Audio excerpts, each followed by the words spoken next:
Ja Morant, so a movie.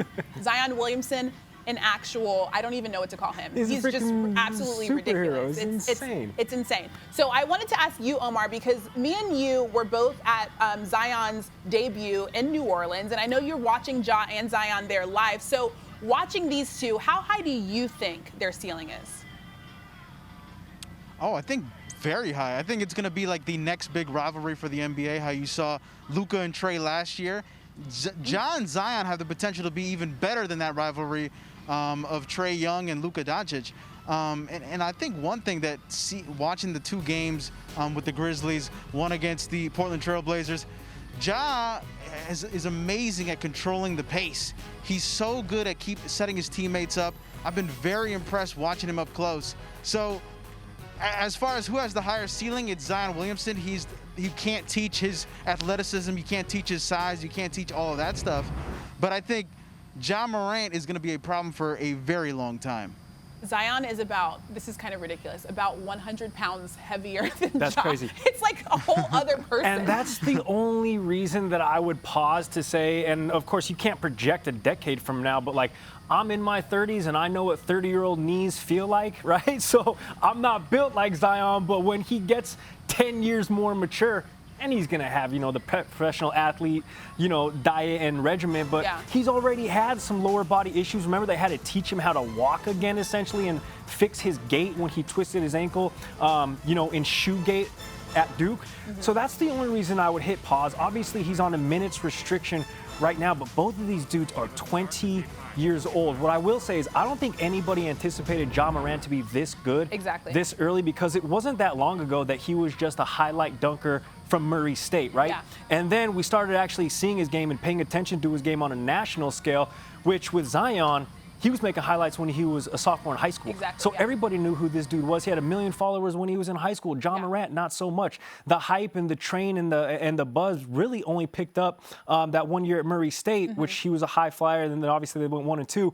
So I would say that Ja currently is more of a surprise in terms of what he's producing on the court. And as far as Rookie of the Year, he's going to win, and all the votes are essentially leading up to that March 11th stoppage. Now, if Zion would have stayed healthy and he was able to play, obviously, he would have made that race a little bit more enticing. But Ja Morant's the Rookie of the Year. Yeah, Ja Morant, clearly the Rookie of the Year. If Zion had been playing the same amount of time that Ja was and was completely healthy, Omar, I'll ask you this. Like I said, you're watching them there live. What do you think? Do you think that Zion would have had a chance to get the Rookie of the Year? Oh, I think he would have won it. Yeah. The only thing that Ja really had going for him was that no one expected Memphis to make the playoffs this year. And I think what would have happened is the Pelicans would have taken that spot away from the Grizzlies. But still, what Ja did was very impressive. I think when you talk about leadership, that's not an ability that you can just teach. And the fact that Ja Morant is already a leader for this young team is very impressive. But Zion is very talented. He's averaging, 20 points a game. I think he would have ran away with it. All right, so since we're talking about awards, let's kick it out to another award. What do you think about Most Improved Player? Right now, Brandon Ingram and Bam Adebayo, the front runners. What do you think, Gary? Out of those two, you got another one? I got a spicy little take. Okay. And by spicy take, I mean spicy pea. Hear me out. Hear me out. Pascal Siakam. He won Most Improved Player last year when he burst onto the scene with the Raptors. That was when Kawhi Leonard was on the team. We didn't expect him to average 16 points a game and do what he did as a power forward in Toronto. Yeah. Flash forward to this year, right? The Raptors are a legitimate title contender. Nobody expected this from Pascal. Nobody expected it from the Raptors. This dude didn't start playing basketball until he was a teenager. Okay, so now removed is Kawhi Leonard. He leads the team in scoring and rebounds, 26 points per game. Kyle Lowry's second on the team. He's improved exponentially from being the most improved last year. That's the only reason I say that there's a case that Pascal Siakam should be and could be in the conversation for most improved player again. Okay. Omar disagrees with me, though, and I know it. He does. I completely disagree, because we knew who Pascal Siakam was last year. We knew he was a great player. He was averaging 16, 17, and then when Kawhi left, he got those opportunities to shoot a lot more shots. I bet a lot of people didn't know who Bam Adebayo was last year, and now he's an all-star. His offensive numbers are up. His rebounding numbers are up. He even averages 6 assists, and the team's winning. He's a great defender, and I think I had a conversation with him during All-Star, and I said, you know, do you feel like this has been your biggest jump? And he's like, yes, the game has slowed down for me. And you can see it on the court. He really can do it all, and I think that's the reason why he's the most improved player. And of course, he's playing for your Heat squad, so you would love to see that. Yeah, that's biased. I might be a little biased. That's 100% bias coming from Omar. He's the literal front runner for No, let's that have award. a conversation. All right, so next up. How well did you know who? It's okay, keep going. How keep well going. did you know how Bam Adebayo was? Did you really know about him? Did you know? Did you draft him on your fantasy team? 14th overall pick out of Kentucky in 2017. Omar, who didn't know that? He knew that after today when he was I got Google too. I got Google too. I promise you, he Googled that literally today. All right, so defensive player of the year, Giannis or Anthony Davis? Who do we got? Omar, you start. Anthony Davis for me. I think he does a couple things. He does it on the box score, but then he does it with all the intangibles, right? He leads the team, the Lakers, in blocks and steals. Giannis Antetokounmpo does not do that. And also, he's great at switching. So he'll switch onto a point guard, shut him down, then he'll protect the rim. One of the best post defenders in the league. And I think LeBron and Frank Vogel said it yet best. He is the defensive player of the year. This is what I will say, and I'm only going to be contrarian just because I want to go against Omar all episode. Yes, Anthony Davis can defend 1 through 5, but anytime Giannis is on the court, the Bucks team is stifling on the defensive end. They actually lead in team defense across the league, and for every 100 possessions, they allow the least amount of points to opposing teams.